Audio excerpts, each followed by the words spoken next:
If your labs are stuck at when installing 100% and they're not progressing all the way to open, then you're going to need to follow the steps that I'm going to show you here.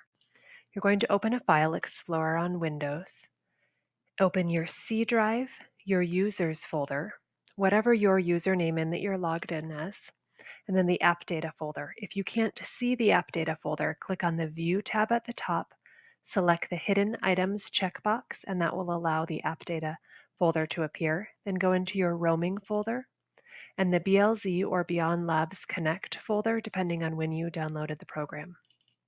In there, you'll find the folders for the programs that weren't able to be installed. You'll also find zipped versions of the labs. If they didn't manage to get all the way to unzipped, you don't see the zipper symbol on them, just click on the lab, right click, and you can extract them, and that will unzip them for you so you can move them.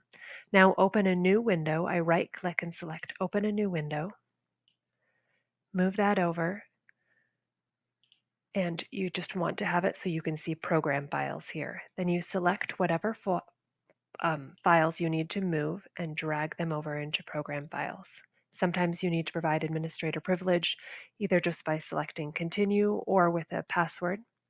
And so you can drag over any of these labs that didn't manage to get installed. Now you'll go down, click on the arrow button. If you have the BeyondLabz Flask down here, you'll select quit. If you don't, then just open your browser and select connect. Now you'll see, finally, the lab you need says open. That will allow you to open it no problem, so you've moved the file to where it needs to go. I hope this helps.